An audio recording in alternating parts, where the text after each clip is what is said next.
Personal consequences of trusting God. Kanibang unsa may nagakahimo nga rika nato, kumingaw consequences, mga outcome, resulta o bunga ba sa dihang kita magasalig sa ato ang kamhanan ng Diyos. Ang ato ang pagpamalandong makita natin nga Book of Psalms 46, 1 to 11. O magbasa ko diri og sundan lang ko ninyo sa hilom igsoon. Ang version nga kung gigamit niyo King James nga version. Ingon niya, God is a refuge and strength, a very present help in trouble. Therefore, we will not fear, even though the earth be removed, and though the mountains be carried into the midst of the sea. Though its waters roar and be troubled, though the mountains shake with its swelling. There is a river whose stream shall make glad the city of God, the holy place of the tabernacle of the Most High. God is in the midst of her, she shall not be moved. God shall help her just at the break of dawn. The nation raged, the kingdom were moved. He uttered his voice, the earth melted. The Lord of hosts is with us. The God of Jacob is our refuge. Come, behold the work of the Lord, who has made desolations of the earth. He makes war cease to the end of the earth. He breaks the bow and cuts the spear in two. He burns the chariots in the fire. Be still and know that I am God.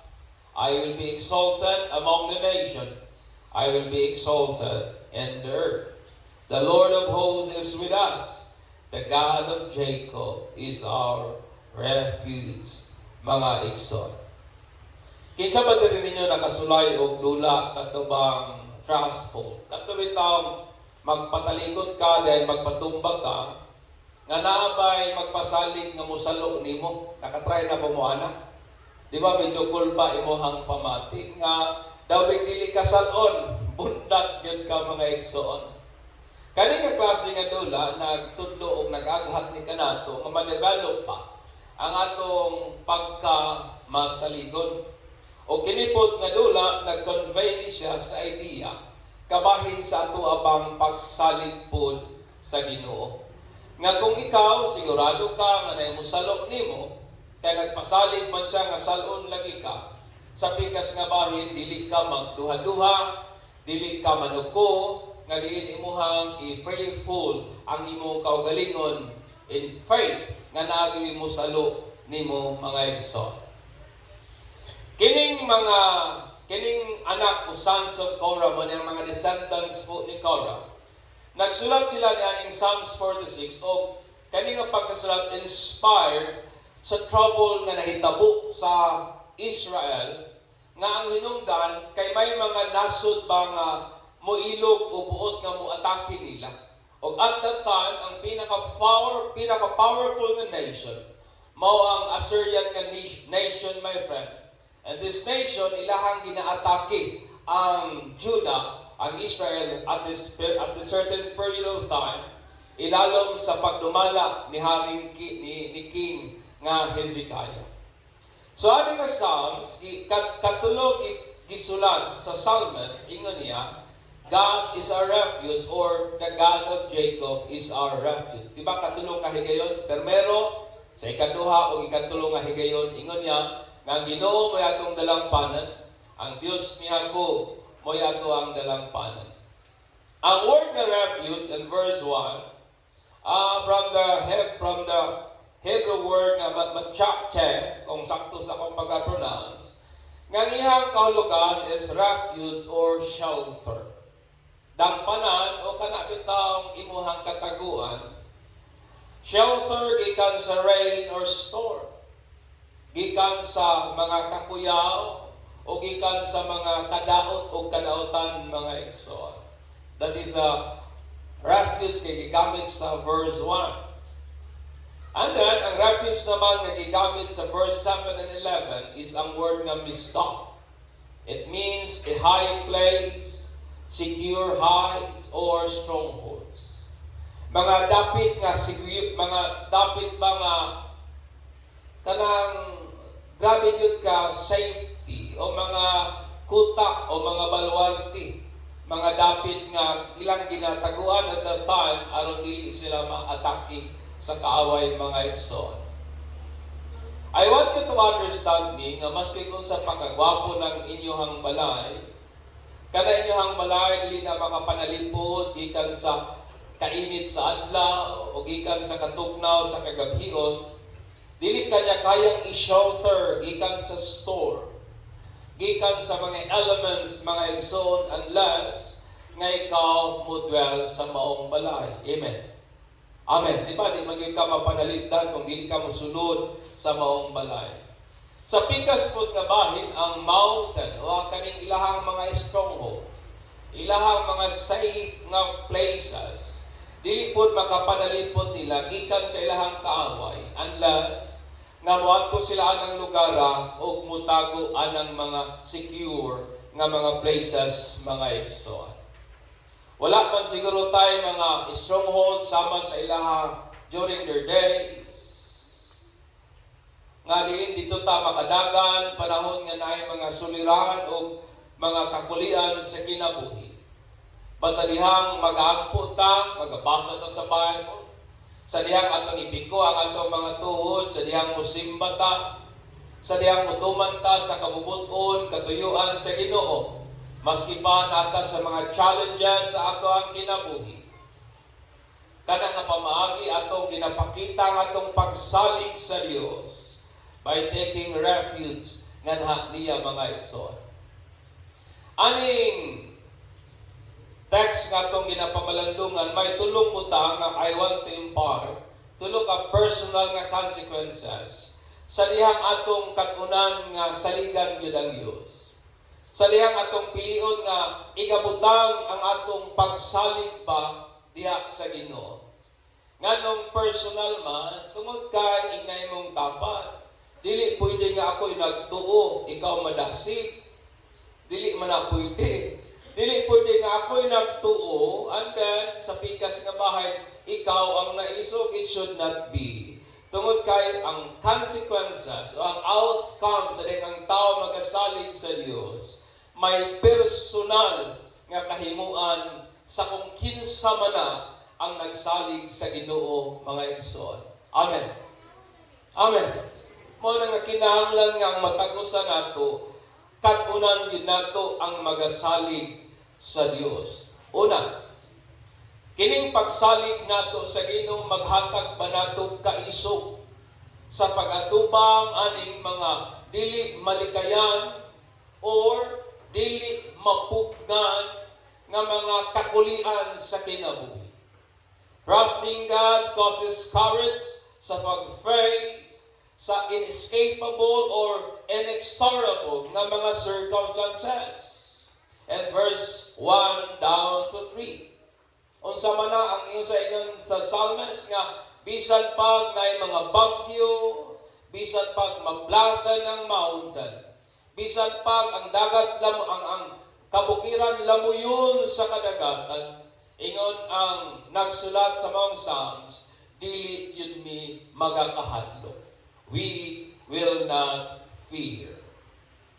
Sa panahon po sa Exodus, kini si Korah o sa kini ka Levites, nga siya ang nag-insinuate o nagpasiugda o rebellion bato kang Moses o kang Aaron. Pero kini sila gi-devour, gikaon, gilamoy sa yuta tungod sa salaod nga ilang nabuhat igsoon. So kining mga kaliwatan ni Korah, gisulat nilang Psalms 46, og nasayod gyud sila for sure kung unsa gyud dianing anger sa Ginoo. Og nag-ingon usab sila nga ang Ginoo mao gyud ilahang dalampanan, ang ilahang kusog, o kanunay andam nga mutabang panahon sa mga troubles, panahon sa mga kakulian, panahon sa mga circumstances, nga hinungdan nganong may kumpiyansa sila nga nag-conclude nga dili sila magakahadlok. nga dili sila makakahadlok even in times of great and inescapable and inexorable troubles. Nga bisan pa daw kunog nagatubang sila og mga challenges nga dili nilang malikayan. Bisan pa daw kunog nagatubang silang mga circumstances nga dili nila kayang punggan. Ang ilang desisyon ingon nila dili gyud mi magakahadlok mga igsoon. Sa atong kinabuhi may mga kakulian nga ang atong mga panginaot nga unta atong malikayan, di ba? May mga troubles and circumstances nga unta makaipsot o makagawas ta, nga unta atong mapunggan, nga unta atong mapahunong. But the only choice nga naa lamang nato is ang pag-atubang lamang gyud niana. Pag-atubang nato in fear or in faith. Atubang-atubangon nga nagakurupta sa kahadlok or atubang-atubangon diha sa pagtuo.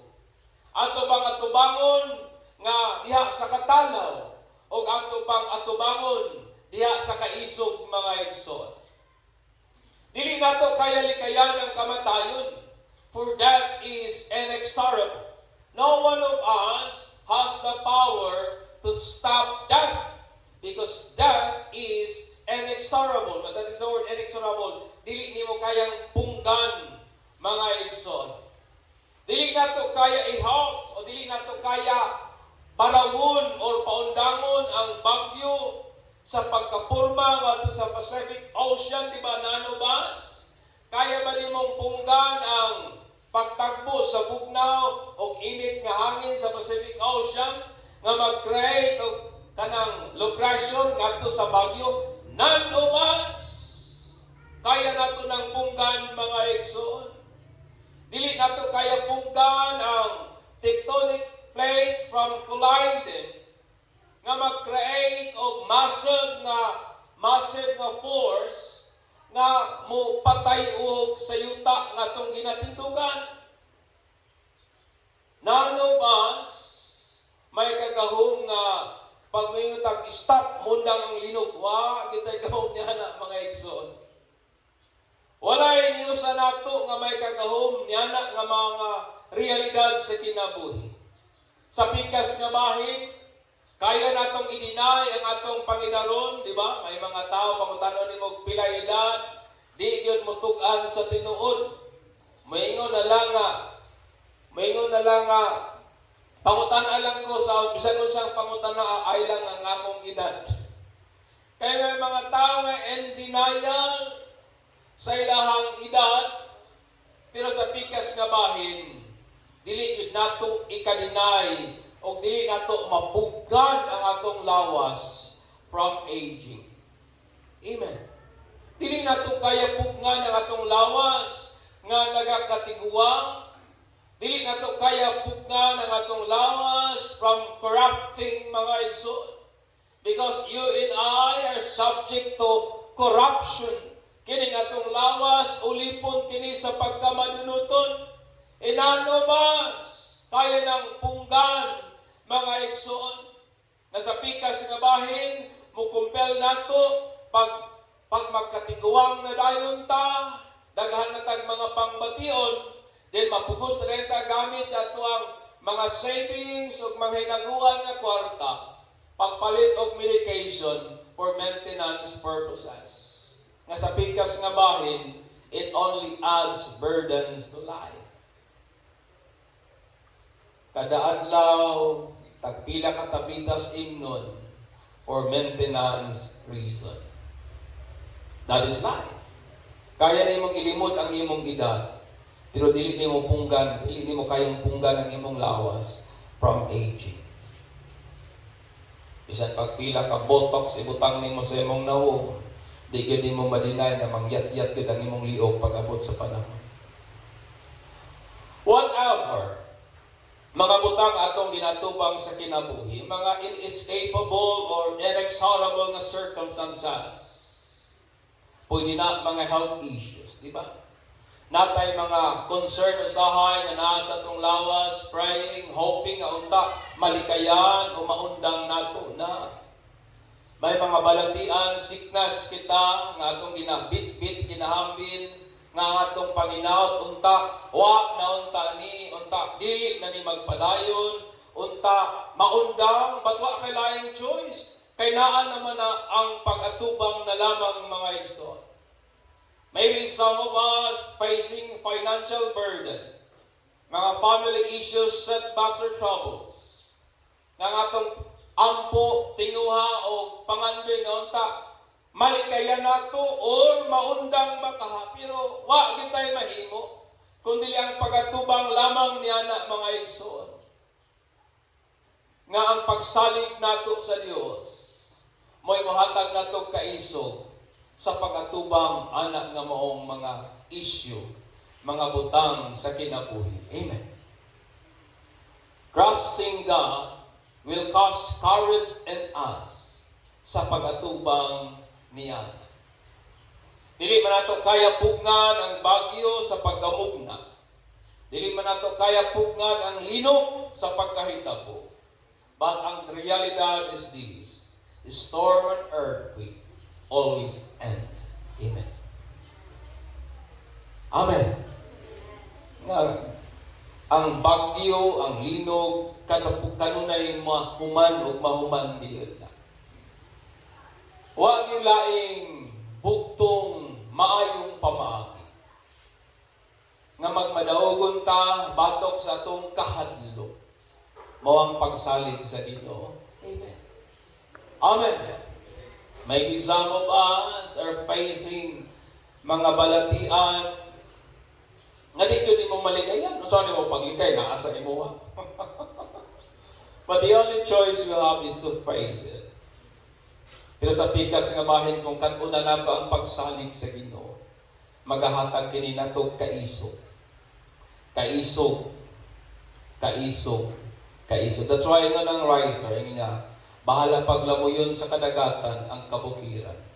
Bisan pag maflatan ang mga bukid, mga natural nga mga catastrophe nga wa sila gahom sa pag-undang or pagpugong, ingon niya, dili may magakahadlo sa reason nga iyang giingon tungod kay sigurado ang tabang sa Ginoo. Amen. Amen.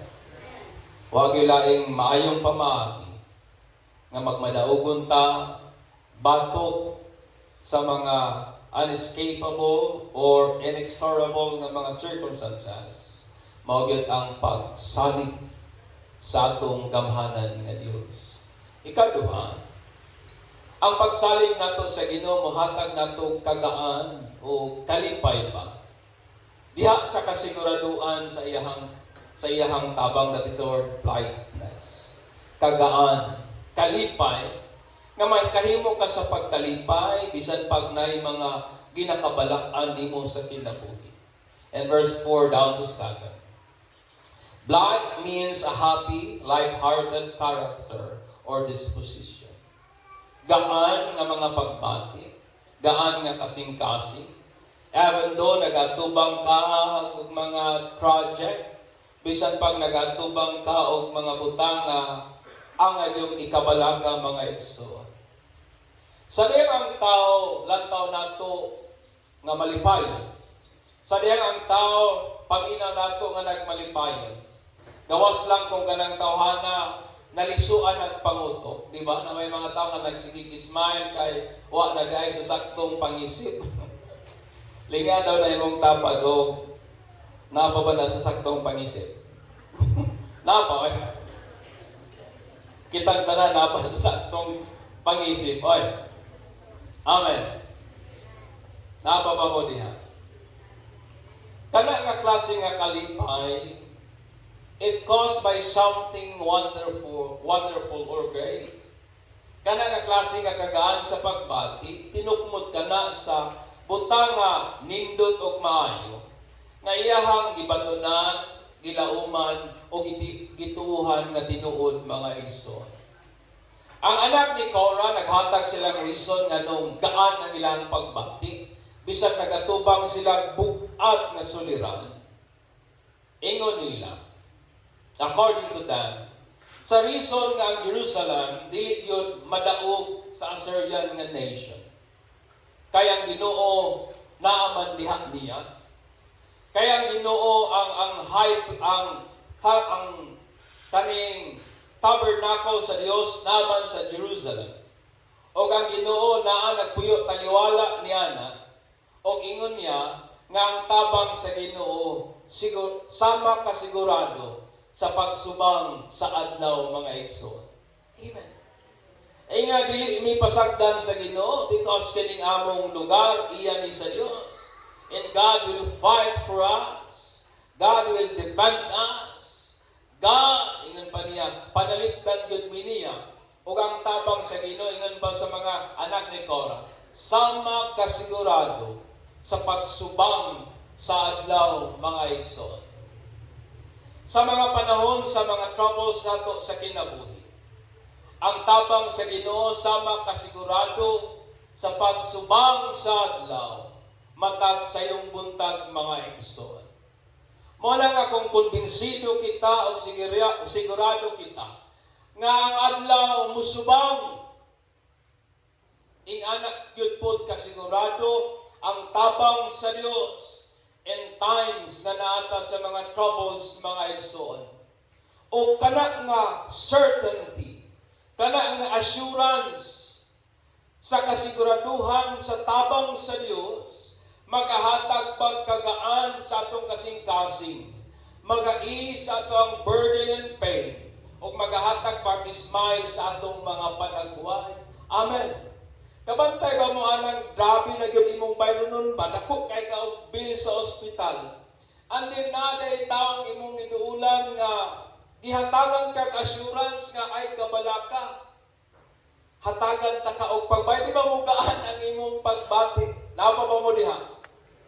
Mo ease sa pain, mo ease sa burden nga imong ginahambin tungod kay sigurado ka nga may mutabang nimo. O ingon ang sons of Korah nga kami magakalipay kami ang among kasing-kasing gabatik kagaan kay sigurado kami nga ang Dios nga among gialagaran dili gyud mi pasagdan. Sigurado kami nga iyang tabang moabot sama kasigurado sa pagsubang sa adlaw. My question is this: mahigayon ba sa kinabuhi nato nga wa misubang ang adlaw mga igsoon? Naa ba? Wala eh. Matabunan man siguro na sa gabon, matabunan man siguro na sa dag-om, pero ang kamatuuran, way higayon o way panahon nga ang adlaw wa misubang. Ug ingon ang sons ni Korah, inanak kasigurado ang tabang sa Dios. Amen. And that certainty, naghatag nilang kagaan sa pag-atubang sa bugat nga suliran mga igsoon. Wa gilaing maayong pamaagi nga mahimutang magmalipayon maski nagaatubang tag insurmountable nga mga troubles. Mao gyud ang pagsalig sa Ginoo. Amen. Amen. Mao gyud ang pagsalig sa Dios. Imo mang ma-assess ang imong kaugalingon kung nakulangan na tag pagsalig kay dali na tang mahadlo. Ma-assess nato atong kaugalingon kung nakulangan na tag pagsalig sa Ginoo kay nganuman di na kay ta malipayon. Kumustahan na imong tapad? Malipayon pa ba ka? Bisag daghang bayron. Malipayon pa ba ta bisag daghang mga pressures sa kinabuhi? Because trusting God, maghatag og kagaan sa atong kasing-kasing, sa kamatuoran, diha sa kasiguraduhan sa iyahang tabang mga igsoon. Ug ang tabang sa Ginoo as certain, as sure as the sun rises every morning. Wala nga kung moabot sa ato ang panahon nga murag magduda ta sa tabang sa Ginoo ing nanay mong tapat, tutukir kung adlaw. Kay anak kasigurado ang tabang sa Ginoo. Amen. Trusting God causes blindness in the certainty of His hand. Amen.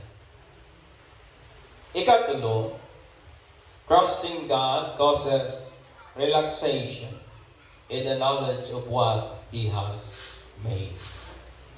In 8, behold the work of the Lord who has made these solutions in the earth. Ang word po nga calm, lahi sa word nga relax. Ang word nga calm, it means a state of being serene, peaceful, and composed. Kana bitawng bisag naghag pressure mo raw ang imuhang temper na control gihapon nimo, murao kalma lang gyud gihapon kay at peace kay imuhang pagbati. That is the word calm. The absence of agitation, anxiety, and stress. Ang relax naman lahi siya because it is a state of being free from tension. That is the word relax. Free from tension. Kabantay pa mo anang ditirin lang kumagi. Kato bitang kinsa ipay naagi o pa-dextrose or pa-inject sa inyo ha.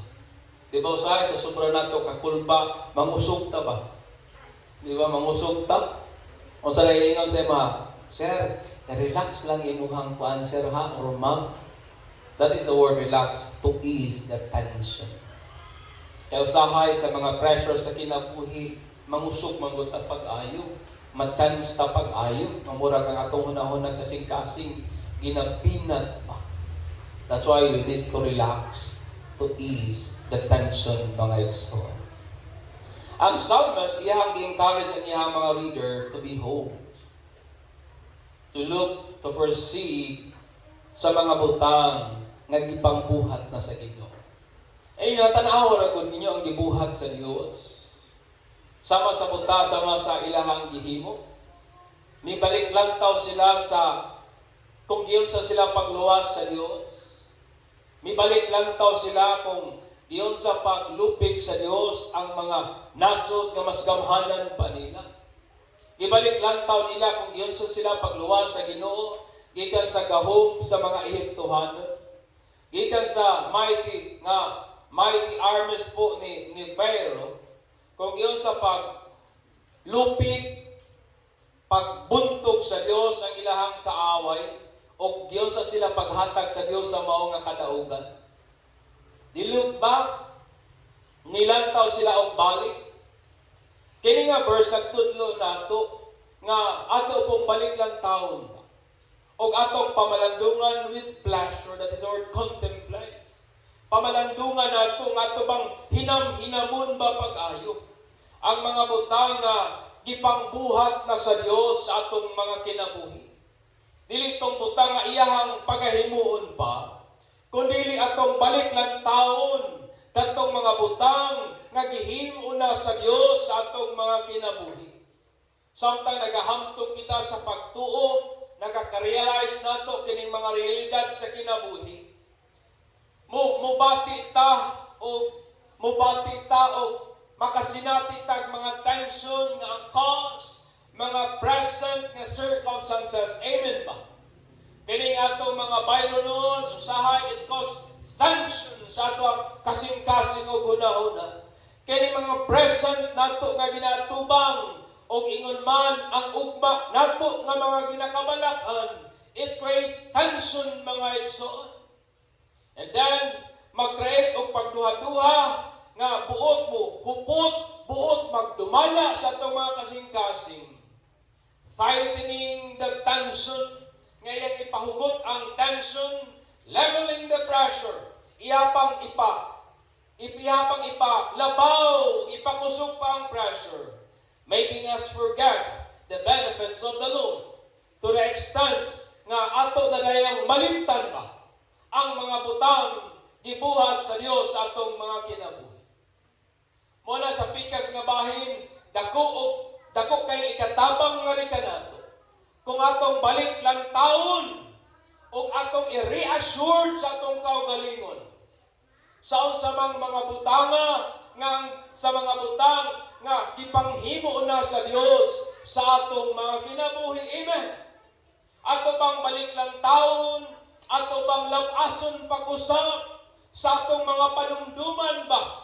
Kung giyon tong mga panahon nga giluwas ta sa Dios gikan sa siguradong kamatayon, tong giluwas ta sa Dios gikan sa mga kakuyaw, atong labason ba sa atong panumduman, kung giyon sa pagtagpo sa Dios ang atong mga panginahanglanon kaniadto. Amen. Ato bang balik lang taon kay usay nakalimot na taana ba? Kung giyon sa tapag-agap pagpanalangin sa Dios, atong balik lang taon kung giyon sa Dios pagbago ang atong mga kasing-kasing, kung giyon sa niya pag-usab ang dagan sa atong kinabuhi, kung giyon sa niya pagtagpo ang mga pag-ampo nato, kung giyon sa niya pagtubag, pagplastar ang atong mga kinabuhi, mga igsoon.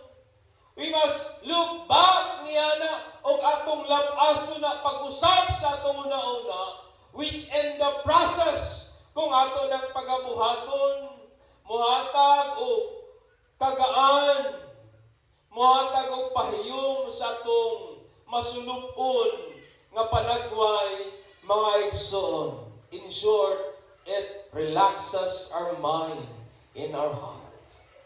Amen.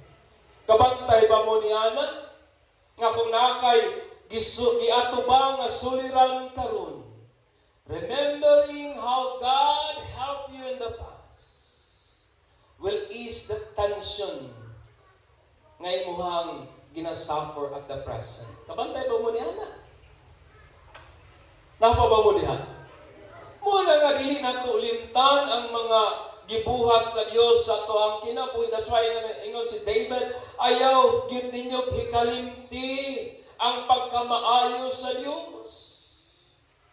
Nagatubang ka og financial problems or challenges karon, remembering atong mga panahon nga walang-wala gyud ka, pero milagroso nga gi-provide sa Dios ang imong needs. Di ba mo pakalma sa imong pagbati? Di ba mo relax sa imong una-una kasing-kasing? Amen?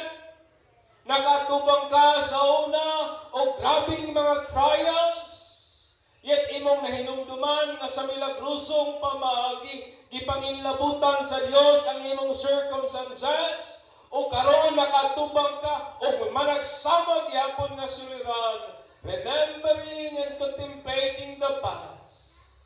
Kung giyon sa kapagtabang sa Ginoo, it will ease the tension nga imong ginasinati at that present, mga igsoon. Amen. Nganong usahay tense kay nga atong pagbati, labi na kung naatay grabe nga needs kay ang atong una mahinumduman tungwa man kabayad sa utang. Di na tense on somewhat, but remembering the goodness of God. That's why ingon ang sons of Korah, behold, tanawa ninyo ang mga butang gipanghimo sa Ginoo. Amen. Napamabulihan. Amen. There is no better way to ease the tension of pressure in life. Mawagod ang atong saligan ang Ginoo. O kabahin yan ang pagsalig para ma-boost ang atong confidence is to look backward, contemplating on the things nga gipasinati kanato sa Ginoo. Amen. Napababo niya. Wala nga dapat di kita magkalimot sa mga kaayo sa Dios sa ato ang kinabuhi. Amen. Trusting God causes courage that combats discouragement. Huwag ilayan pamaagi, mabatukan nato kining pagkadiskurahi o pagkahadlok o nga musalig ta sa Ginoo. Lightness that combats grief. O sa man yung pagsukol sa kaguol, magmalipayon. Diba? O ka nakakalipay ang hinungdan kay nagsalig ka sa Ginoo. An inner relaxation that combats anxiety. Ganong dali kay tang mabalaka because very tense kayo ang atong hunahunang kasing-kasing. O wala laing way niya na is to relax. To remember, pag-contemplate sa mga butang gibuhat sa Ginoo. Unless we put our trust in who God is, it would be frustrating on our part to combat fear, causing discouragement. Troubles causing grief, and pressure causing tension. Usahay, hurot natong pamaagi, unsa man nato nga magpalipayon, unsa man nato mais ang tension sa atong hunahuna kasing-kasing. Nga kung ato nang ginaatubang nga waang pagsalig sa Dios, mahimong ma-frustrate lamang tayo sa mao na kung hagit ka natong tanan. Let us take refuge in our God by putting all our trust kanha lamang yun kaniya. Amen. Kung gusto ta nga makasugakot, kung gusto ta nga magpalipayon, bisag na ay mga trials nga ginatubang, bisag kung gusto ta nga kanang mais ang tension sa pressure, sa challenges sa kinabuhi, inanay mong tapad, saligan yun nato ang Ginoo. Amen. Amen. Ato yung saligan, katunan yun nato pagsalig ang Diyos. O masas ni mo imong kaugalingon, kung nagsalig ka sa Ginoo, kaya kung nagsalig ka sa Ginoo, makabaton kag kaiso. Kung nagsalig ka sa Ginoo, makabaton kag kagaan sa kasing-kasing. Kung nagsalig ka sa Ginoo, makabaton mais ang tension sa pressure sa imong hunahuna kasing-kasing. Amen. O na nga saligan ug saligan gyud nato ang Ginoo, mga igsoon. Manindog ta, and let us give glory to Jesus, the Son of the living God.